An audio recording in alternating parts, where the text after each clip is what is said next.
اسے باتیں کرنے، کام کرنے کے لیے کسی ساتھی کی ضرورت ہوتی ہے، لیکن بھابھی اب کسی کام کی نہیں رہی تھیں۔ وہ ہر وقت پانی کے مٹکے یا ٹب میں بیٹھی رہتیں۔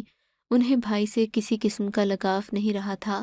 ویسے بھی اتنی تکلیف میں انسان پیار محبت کی باتیں بھول ہی جاتا ہے۔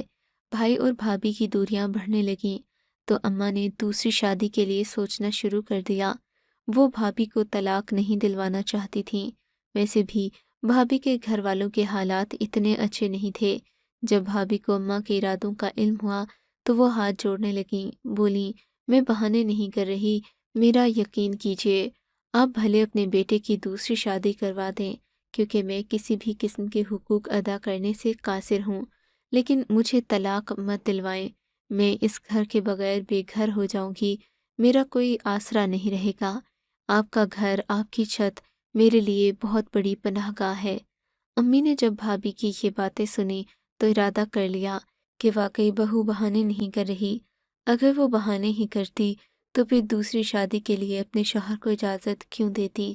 بھابھی کا مسئلہ اپنی جگہ صحیح تھا، لیکن بھابھی کے لیے مشکل یہ بن گئی کہ وہ ایک ہی کمرے تک محدود ہو گئی تھیں۔ بھائی کی دوسری شادی کے لیے اماں نے لڑکی ڈھونڈنا شروع کر دی۔ ایک انتہائی خوبصورت لڑکی ایک بار پھر اماں کے انتخاب کے مطابق بھائی کی دلہن بننے کو تیار تھی۔ مقررہ دن پر وہ ہمارے گھر آ گئی۔ اس کی خوبصورتی دیکھ کر آنکھیں اس پر ٹھہرتی نہیں تھیں۔ مجھے پورا یقین تھا کہ یہ ہمارے بھائی کے سارے غموں کو دور کر دے گی، مگر اسے دیکھ کر بھی بھائی کو کوئی فرق نہیں پڑا۔ بھائی اپنی پچھلی شادی کے غم میں ہی تھے۔ دوسری بھابھی کے گھر آنے پر گھر میں رونق سی ہو گئی تھی، لیکن ابھی بھائی کی دوسری شادی کو ایک ہفتہ ہی گزرا تھا کہ دوسری بھابھی کو بھی وہی شکایت رہنے لگی۔ میں نے دیکھا ہلکے ہلکے وہ اپنے ہاتھوں پر پٹی باندھے رکھتی۔ پوچھنے کی کوشش کی تو کہنے لگی کوئی مسئلہ نہیں ہے، میں تھوڑے دن میں خود ہی ٹھیک ہو جاؤں گی۔ وہ اکثر اپنا میک اپ صاف کرنے والا ٹیشو پیپر اپنے ہاتھ پر باندھے رکھتی اور ان کے چہرے کے تاثرات بتاتے کہ وہ سخت پریشانی اور تکلیف میں مبتلا ہیں، مگر انہوں نے ہم سے اس بات کا ذکر نہیں کیا۔ پر دن بدن جب تکلیف بڑھتی گئی تو انہیں ہمیں بتانا ہی پڑا کہ ان کو بھی وہی تکلیف ہے۔ ہماری دوسری بھابھی کو پہلی بھابھی کے بارے میں معلوم تو تھا، مگر وہ یہ نہیں جانتی تھیں کہ انہیں کیا تکلیف ہے۔ لیکن ہم لوگ تمہارے خوف کے کوئی بات نہیں کر سکے، کیونکہ دوسری بھابھی کو بھی وہی تکلیف تھی جو ہماری پہلی بھابھی کو ہوئی تھی۔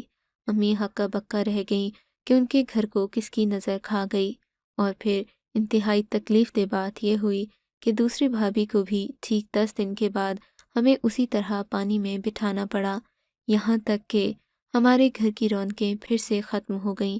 اب ہم پریشان رہنے لگے۔ دونوں بھابھیوں کو بس رونے سے کام تھا۔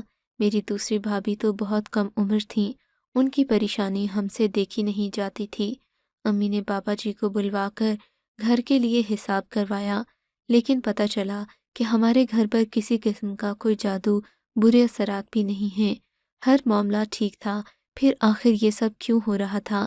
امی بہت پریشان تھیں، جبکہ بھائی امی کو ہی دوش دے رہے تھے کہ یہ سب آپ کی وجہ سے ہوا ہے۔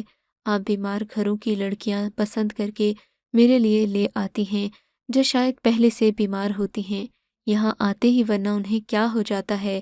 اب یہ دوسری لڑکی ہے جس کو ایک ہی بیماری ہے۔ امی نے اپنی چھوٹی بہو کو چیک کروایا، مگر ڈاکٹر نے بتایا کہ انہیں کوئی بیماری نہیں ہے، بس معمولی سی الرجی ہے۔ اس الرجی کے لفظ سے تو ہم بیزار ہو گئے تھے، مگر اسی دوران ایک عجیب بات ہوئی۔ میری پہلی بھابھی جو ہر وقت ایک کمرے میں محدود ہو کر رہ گئی تھیں اور اپنا وجود پانی میں ہی رکھتی، ان کی تکلیف آہستہ آہستہ کم ہو گئی تھی، یعنی وہ بالکل پہلے کی طرح چلنے پھرنے لگیں، گھر کے کام کاج کرنے لگیں۔ ہم سب ان کو دیکھ کر حیران تھے کہ آخر بھابھی کی تکلیف اچانک بنا کسی دوا کے ٹھیک کیسے ہو گئی۔ وہ تو محض کچھ دن پانی میں رہی تھیں، جبکہ پہلی بھابھی اس معاملے میں خود بھی پریشان تھیں۔ وہ سمجھتی تھیں کہ کہیں یہ بیماری انہیں دوبارہ نہ لگ جائے، اس لیے ہر وقت احتیاط سے رہتیں کہ تم اپنی پہلی بیوی کو اپنے ساتھ رکھنا شروع کر دو، ہم دوبارہ 2 کمرے بنوا کر تمہاری دونوں بیویوں کو الگ الگ کمروں میں رکھیں گے۔ مگر بھائی امی کی یہ بات سنتے ہی غصے سے بھڑک اٹھے۔ انہیں تو چھوت کی بیماری ہے، میں انہیں اپنے کمرے تک تو کیا، اپنے گھر میں بھی نہیں رہنے دوں گا۔ آپ ان منحوس عورتوں کو گھر سے نکال دیں، میں کسی کا وجود برداشت نہیں کروں گا۔ امی بھائی کی بات سن کر بہت پریشان ہوئیں، لیکن گھر امی کے نام پر تھا، گھر میں میری ماں کا حکم چلتا تھا، سو بھائی زیادہ چونچا نہیں کر سکتے تھے۔ اب بھائی تیسری شادی کے لیے پر تولنے لگے۔ اماں نے صاف منع کر دیا کہ اب میں تیسری شادی نہیں کرواؤں گی، کسی کی بچی کے ساتھ اتنا ظلم نہیں کر سکتی کہ اسے اس طرح پھینک دوں۔ وہ ہمارے گھر آ کر بیمار ہوئی ہے، اس کا علاج کروانا بھی ہماری ذمہ داری ہے۔ اپنے گھر سے یہ ٹھیک ٹھاک آئی تھی۔ بھائی امی کی بات پر مجبور تو تھے، لیکن اب لگتا تھا کہ وہ بھی حالات سے تنگ آ گئے ہیں۔ ایک دن وہ گھر کے دروازے پر ایک لڑکی کے ساتھ آن کھڑے ہوئے۔ ہم نے دیکھا لڑکی کے ہاتھ میں نکاح نامہ تھا، یعنی کہ بھائی نے اسے اپنی تیسری بیوی بنا لیا تھا۔ امی روتی پیٹتی شور کرتی رہ گئیں، مگر بھائی کو کوئی فرق نہیں پڑا۔ پہلی اور دوسری بھابھی کو اپنے کمرے سے بھیج کر وہ تیسری بیوی کو گھر لے آئے تھے۔ اب امی نے سنجیدگی سے سوچنا شروع کر دیا کہ وہ اپنی پہلی دو بہوؤں کا کیا کریں۔ ہمارے گھرانے ایسے نہیں تھے کہ دو دو شادیوں کا رواج چلتا ہو۔ ہماری تو خاندان میں پہلے ہی جگ ہسائی ہو چکی تھی کہ شاہینہ بیگم اپنے باقی بیٹوں کا ارمان بھی ایک بیٹے سے پورے کر رہی ہے۔ باقی بیٹے تو بات مانتے نہیں، ایک ہی بیٹے کی 3 شادیاں کروا دیں۔ ہمارے لیے یہ بات بہت تکلیف دہ تھی، اور ہماری دونوں بھابیاں بھی اب شاید اس صبر آزما زندگی سے تنگ آ چکی تھیں۔ بالآخر بھائی نے امی کے لاکھ منع کرنے کے باوجود بھی اپنی دونوں بیویوں کو ایک ایک کر کے طلاق دے دی۔ اب وہ اپنی تیسری بیوی کے ساتھ ہنسی خوشی رہنے لگے۔ بھائی کی خوشی کا کوئی ٹھکانہ نہیں تھا۔ ان کو اپنی تیسری بیوی بہت پسند تھی، اور یہ ان کی محبت کی شادی تھی۔ اس سے پہلے وہ امی کی پسند کی ہوئی لڑکیوں کے ساتھ رہنے پر مجبور تھے، مگر اب وہ اپنی بیوی کے ہزاروں ناز نخرے اٹھاتے۔ بھائی کی تیسری شادی کو 2 مہینے ہی گزرے تھے کہ ہماری تیسری بھابھی پریشان رہنے لگی۔ ایک دن ہم ناشتے کی میز پر بیٹھے تھے، سب کھانا کھا رہے تھے کہ چھوٹی بھابھی ناشتے پر نہیں آئیں۔ میں نے بھائی سے پوچھا تو کہنے لگا کہ وہ شاور لے رہی ہے، مگر بھابھی کو کافی دیر ہو گئی، وہ نہ آئی تو پریشانی ہوئی۔ میں نے جا کر بھابھی کے دروازے پر دستک دی، انہوں نے کوئی آواز نہیں نکالی۔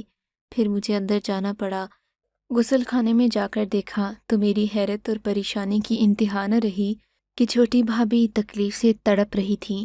وہ باتھ روم کے فرش پر اپنا بازو بار بار ٹھنڈی سنگ مرمر کی ٹائلز پر لگاتیں اور ان کے منہ سے تکلیف دہ چیخیں نکلتیں۔ مجھے ان کی یہ حالت دیکھ کر حیرت اور پریشانی کا ایک جھٹکا لگا۔ میں بھاگتی ہوئی باہر آئی، اماں اور بھائی کو ساری بات بتائی تو بھائی کے چہرے کا جیسے رنگ ہی اڑ گیا۔ اماں میرے ساتھ بھائی کے کمرے تک آئیں۔ ہم نے بھابھی کو وہاں سے اٹھا کر بالکل اسی طرح پانی کے ٹب میں ڈال دیا جیسے ہم پہلی بھابھیوں کے ساتھ کیا کرتے تھے۔ اب تو بھائی کی پریشانی دیدنی تھی۔ پہلے وہ اپنی بیویوں کی تکلیف پر اس قدر بے چین نہیں ہوتے تھے، لیکن آج ان کی پریشانی بتا رہی تھی کہ انہیں اس سب کا اندازہ یا پھر توقع نہیں تھی کہ ان کی تیسری بیوی بھی بیمار ہو جائے گی۔ ہم تو بھائی کی قسمت پر صرف افسوس ہی کر سکتے تھے جن کی تیسری بیوی کو بھی ایک جیسی بیماری لگ گئی تھی۔ اب تو تیسری بھابھی بھی صرف پانی کے ٹب کی ہو کر رہ گئی۔ ہر وقت وہ بیٹھی آہیں بھرتی رہتی، جبکہ بھائی کا رویہ یکسر بدل گیا تھا۔ وہ اپنی بیوی کے ساتھ ہر وقت پیار محبت کی باتیں کرتے اور اسے سمجھاتے کہ اس کی تکلیف دور ہو جائے گی، مگر رفتہ رفتہ بھائی کو خود بھی یہ بیماری لگنے لگی، یہاں تک کہ بھائی کے ایک ہاتھ میں ویسی ہی جلن ہونے لگی۔ بھائی نے کسی ڈاکٹر کے پاس علاج کے لیے جانے کی بجائے نماز روزے کی پابندی شروع کر دی اور ہر وقت اللہ سے دعائیں مانگنے لگے۔ ہم بھائی کی اس تبدیلی پر حیران تھے، کیونکہ انہوں نے اس سے پہلے نہ نماز پڑھی تھی، نہ ہی روزے پابندی سے رکھے تھے، مگر اب پریشانیوں نے انہیں اللہ کے قریب کر دیا تھا، یہاں تک کہ نماز روزے کی وجہ سے ان کی حالت پہلے سے قدرے مختلف نظر آنے لگی۔ ان کا حلیہ مکمل طور پر بدل گیا، جبکہ وہ بھابھی سے کوئی غصہ یا کوئی ایسی بات نہ کرتے جس سے انہیں تکلیف ہوتی۔ ایک دن رات کے 2 بجے کا وقت تھا، میں اپنے کمرے میں بیٹھی سبق پڑھ رہی تھی کہ مجھے بھائی کے کمرے سے ہلکی ہلکی سسکیوں کی آواز آئی۔ ان دنوں بھابھی دوسرے کمرے میں موجود ٹب میں بیٹھی رہتی تھیں، کیونکہ ان کو رات سوتے ہوئے بھی اسی جلن کا احساس ہوتا، سو انہیں پانی کے ٹب میں رکھا جاتا۔ حیرت کی بات تو یہ تھی کہ ہمارے گھر سے جانے کے بعد ہماری دونوں بھابیاں پہلے کی طرح بھلی چنگی ہو گئی تھیں، جبکہ تیسری بھابھی جو گھر کے اندر تھی وہ بیمار رہنے لگی تھی۔ خیر میں نے دیکھا تو سوچا کہ شاید بھابھی کو تکلیف ہوگی، کیونکہ سسکیوں کی آوازیں مسلسل تیز ہو رہی تھیں۔ میں اپنی کتاب بند کر کے بھائی کے کمرے میں گئی، دیکھا تو وہاں حسب توقع بھابھی نہیں بلکہ بھائی بیٹھے رو رہے تھے۔ ان کو ساروں قطار روتا دیکھ کر میرا بھی دل بیٹھ گیا۔ بھائی کیا ہوا ہے؟ تم اتنا تو مت رو۔ بھائی شاید اللہ تعالیٰ کے سامنے سجدے میں گرے رو رہے تھے کہ ان کا رونا ان کے اختیار سے باہر ہو گیا۔ میں ان کے پاس بیٹھی، انہیں پانی پلایا، تب وہ میری طرف دیکھ کر بولے، شازیہ ایک بات بتاؤں، یہ سب میرا جرم تھا، یہ سب میرے کیے کی سزا تھی جو میری بیویوں کو ملی۔ یہ آپ کیسے کہہ سکتے ہیں بھائی، آپ کا وہم ہوگا۔ میں نے انہیں تسلی دینا چاہی، نہیں شازیہ یہ میرا وہم نہیں ہے، یہ میری وہ غلطی ہے جسے کوئی چھپا نہیں سکتا۔ میں اپنے حالات پر جتنا بھی افسوس کروں کم ہے۔ میں شروع ہی دن سے سبیکا کو پسند کرتا تھا، اس سے شادی کرنا چاہتا تھا، لیکن امی نے میری ایک نہ سنی، میری شادی خاندان میں اپنی مرضی سے کر دی۔ میں نے جان بوجھ کر اپنی بیویوں کے کپڑوں میں ایسا سپرے کرنا شروع کیا جس سے ان کے جسم میں جلن رہنے لگی۔ ڈاکٹر انہیں کہتا کہ آپ کو الرجی ہے، مگر میں جانتا تھا کہ یہ سب میری کارستانی ہے۔ پھر رفتہ رفتہ جب مجھے لگا اسی لیے تو تمہاری پہلی بھابھی ٹھیک بھی ہو گئی تھی، اسے تو کچھ ہی عرصہ مجھ سے دور رہ کر اس تکلیف کا آرام آ گیا تھا، کیونکہ اب اس کے کپڑوں میں اسپرے کرنے والا جو نہیں رہا تھا۔ پھر اماں نے میری دوسری شادی کی، اس وقت بھی میں نے بہت کوشش کی کہ میں سبیکا کو دلہن بنا کر گھر لے آؤں، لیکن اماں نے میری ایک نہیں سنی، بلکہ میری شادی دوبارہ خاندان میں ہی کر دی، مجھے جائیداد سے آنکھ کرنے کی دھمکی دے دی۔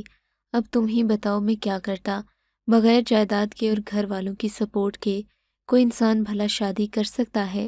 اگر اماں کی یہ بات میں مان بھی لیتا تو سبیکا کا رشتہ مجھے نہیں مل سکتا تھا۔ پھر اپنی دوسری بیوی کے ساتھ بھی میں نے ایسا ہی کیا، لیکن میری جب پہلی بیوی دوبارہ سے صحت مند ہو گئی تو اماں نے مجھے اس کے ساتھ رہنے پر مجبور کر دیا۔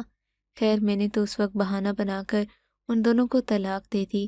اماں بھی اس مسئلے سے تنگ تھیں، اس لیے انہوں نے اس بار مجھے گھر سے آگ کرنے کی دھمکی نہیں دی، کیونکہ میں نے ان کی پسند سے ہی شادی کی تھی۔ لیکن بھائی سبیکا کو یہ تکلیف کیسے ہوئی؟ اس کے تو کپڑوں میں آپ نے اسپرے نہیں کیا ہوگا۔ میں بھائی پر آیا غصہ دبا کر بولی تو وہ پھوٹ پھوٹ کر رونے لگے اور بولے، یہی تو بات ہے، یہی تو بات ہے شازیہ جو میری سمجھ میں نہیں آ رہی کہ اس کے کپڑوں میں نے کوئی اسپرے نہیں کیا۔ پھر یہ کیسے ہو گیا کہ سبیکا کو بھی یہی بیماری ہو گئی؟ بھائی کی ساری بات میری سمجھ میں آ چکی تھی۔ مکافات عمل اپنا اظہار کر رہا تھا، بھائی تم نے جو 2 لڑکیوں کی زندگی برباد کی ہے، جب تک تم ان سے معافی نہیں مانگو گے تم اپنی زندگی میں آگے نہیں بڑھ سکتے۔ تم نے حقوق اللہ تو پورے کر دیے، عبادت کر لی، توبہ کر لی، لیکن جب تک ان 2 مظلوم عورتوں کا دل تم پر سے صاف نہیں ہوگا تم کچھ بھی نہیں کر سکو گے، اور تمہاری تیسری بیوی یعنی کہ تمہاری پسندیدہ اور حقیقی بیوی اسی تکلیف میں مبتلا رہے گی۔ بھائی کی سمجھ میں بات آ گئی تھی۔ اگلے ہی دن انہوں نے اپنی پچھلی دونوں بیویوں سے جا کر معافی مانگی۔ ایک کی تو زندگی برباد ہو گئی تھی، اس کو اس کے خاندان والوں نے اچھوت قرار دے دیا تھا، جبکہ اس کے ساتھ کوئی شادی کرنے کو بھی تیار نہیں تھا۔ بھائی نے اس کی شادی کے لیے بھی کوششیں کیں، کیونکہ اب وہ بھائی پر حلال نہیں تھی، نہ دوبارہ بھائی اسے اپنی بیوی بنا سکتے تھے۔ بھائی کی کوششوں سے دوبارہ اس کا گھر آباد ہو گیا، جبکہ دوسری بیوی کو انہوں نے خرچہ بھجوایا۔ وہ ایک غریب آدمی سے شادی کر چکی تھی، جبکہ اس کی زندگی میں شاید اگر بھائی سے شادی والا باپ نہ ہوتا تو اس کی شادی بھی کسی اچھے شخص سے ہو جاتی۔ بھائی نے اس کے شوہر کا بندوبست ایک اچھی فیکٹری میں کر دیا اور اسے خرچہ بھی بھجوایا۔ یوں جا کر میری تیسری بھابھی کی حالت بہتر ہوئی اور وہ ایک نارمل زندگی گزارنے لگیں، مگر ہم سب کے لیے یہ بات بہت حیرت کی تھی، کیونکہ ہم نے مکافات عمل کا یہ مظاہرہ پہلی بار دیکھا تھا۔